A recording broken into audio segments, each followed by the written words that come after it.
The Adventures of Tom Sawyer by Mark Twain. Chapter 2. The Glorious Whitewasher. Saturday morning was come, and all the summer world was bright and fresh and brimming with life. There was a song in every heart, and if the heart was young, the music issued at the lips. There was cheer in every face, and a spring in every step. The locust trees were in bloom, and the fragrance of the blossoms filled the air. Cardiff Hill, beyond the village and above it, was green with vegetation, and it lay just far enough away to seem a delectable land, dreamy, reposeful, and inviting.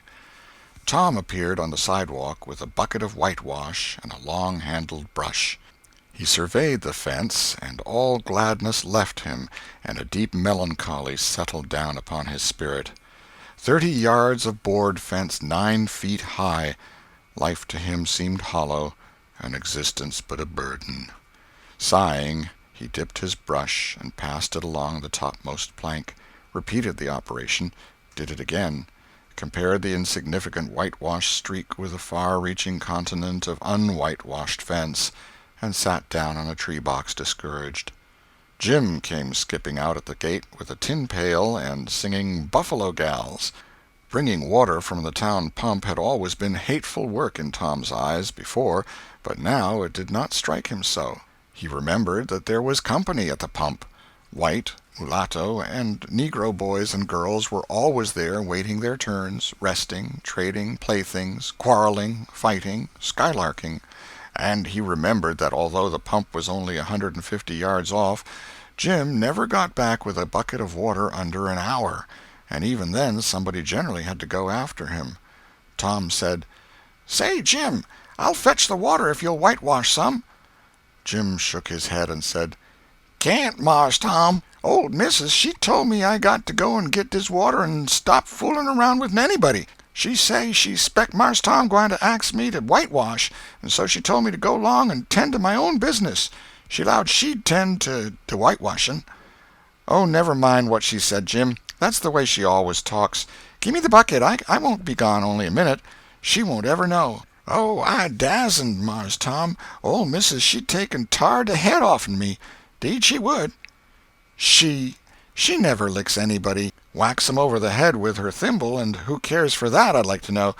She talks awful, but talk don't hurt. Anyways, it don't if she don't cry.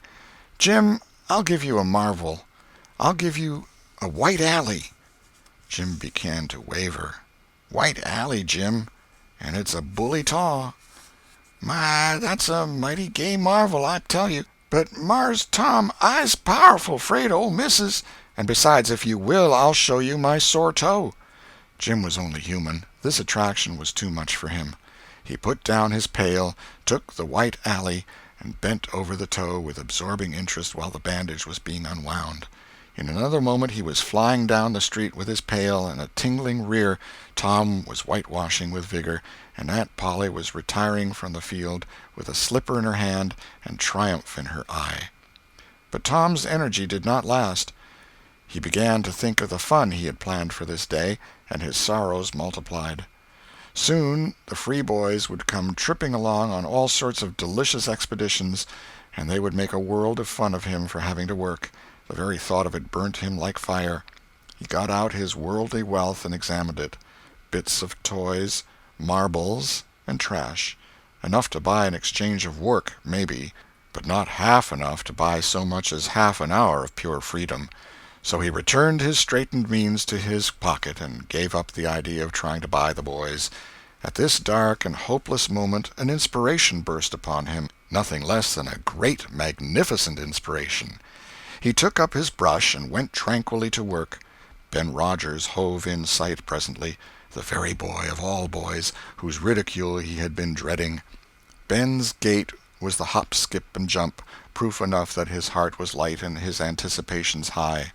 He was eating an apple, and giving a long, melodious whoop at intervals, followed by a deep-toned ding-dong-dong, ding-dong-dong, for he was personating a steamboat.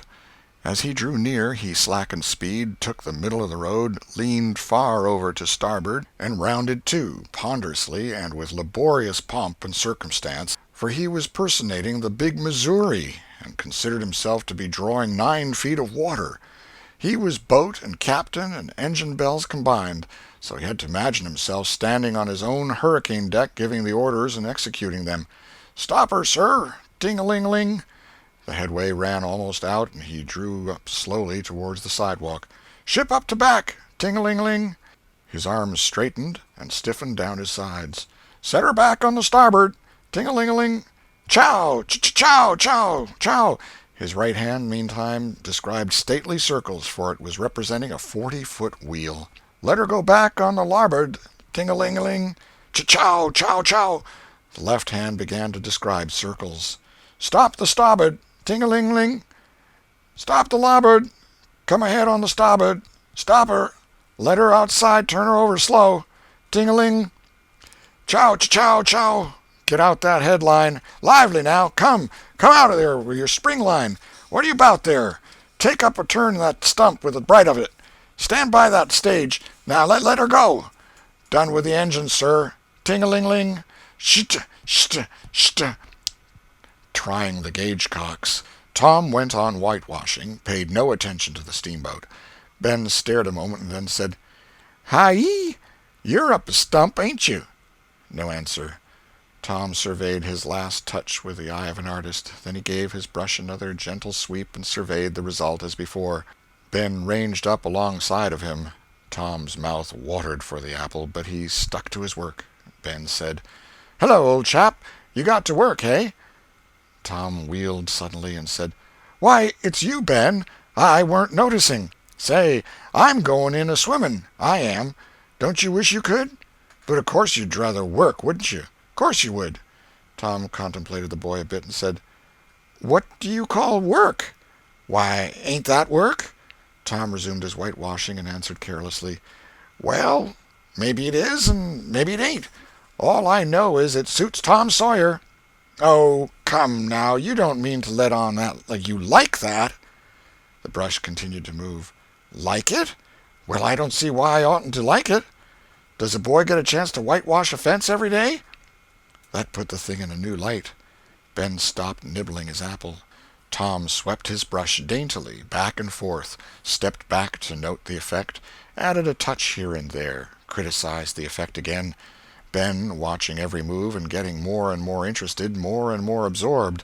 Presently he said, "Say, Tom, let me whitewash a little." Tom considered, was about to consent, but he altered his mind. No, I reckon it wouldn't hardly do, Ben. You see, Aunt Polly's awful particular about this fence, right here on the street, you know. But if it was the back fence, I wouldn't mind, and she wouldn't. Yes, she's awful particular about this fence. It's got to be done very careful. I reckon there ain't one boy in 1,000, maybe 2,000, that can do it the way it's got to be done. "No, is that so? Oh, come now, let me just try. Only just a little. I'd let you if you was me, Tom." "Ben, I'd like to, honest Injun, but Aunt Polly, well, Jim wanted to do it, but she wouldn't let him. Sid wanted to do it, and she wouldn't let Sid. Now, don't you see how I'm fixed? If you was to tackle this fence and anything was to happen to it, oh, shucks, I'll be just as careful. Now let me try. Say, I'll give you the core of my apple." "Well, here. No, Ben, no, now don't. I'm afeard. I'll give you all of it." Tom gave up the brush with reluctance in his face, but alacrity in his heart. And while the late steamer Big Missouri worked and sweated in the sun, the retired artist sat on a barrel in the shade close by, dangled his legs, munched his apple, and planned the slaughter of more innocents. There was no lack of material. Boys happened along every little while. They came to jeer, but remained to whitewash. By the time Ben was fagged out, Tom had traded the next chance to Billy Fisher for a kite in good repair, and when he played out, Johnny Miller bought in for a dead rat and a string to swing it with, and so on, hour after hour. And when the middle of the afternoon came, from being a poor poverty-stricken boy in the morning, Tom was literally rolling in wealth. He had, beside the things before mentioned, 12 marbles, part of a jew's harp, a piece of blue bottle-glass to look through, a spool cannon, a key that wouldn't unlock anything, a fragment of chalk, a glass stopper of a decanter, a tin soldier, a couple of tadpoles, 6 firecrackers, a kitten with only one eye, a brass doorknob, a dog collar but no dog, the handle of a knife, 4 pieces of orange peel, and a dilapidated old window sash. He had had a nice, good, idle time all the while, plenty of company, and the fence had had 3 coats of whitewash on it. If he hadn't run out of whitewash, he would have bankrupted every boy in the village. Tom said to himself that it was not such a hollow world after all. He had discovered a great law of human action without knowing it, namely, that in order to make a man or boy covet a thing, it is only necessary to make the thing difficult to attain. If he had been a great and wise philosopher, like the writer of this book, he would now have comprehended that work consists of whatever a body is obliged to do, and that play consists of whatever a body is not obliged to do. And this would help him to understand why constructing artificial flowers or performing on a treadmill is work, while rolling 10-pins or climbing Mont Blanc is only amusement. There are wealthy gentlemen in England who drive 4-horse passenger coaches 20 or 30 miles on a daily line in the summer because the privilege costs them considerable money. But if they were offered wages for the service, that would turn it into work, and then they would resign. The boy mused a while over the substantial change which had taken place in his worldly circumstances, and then wended toward headquarters to report.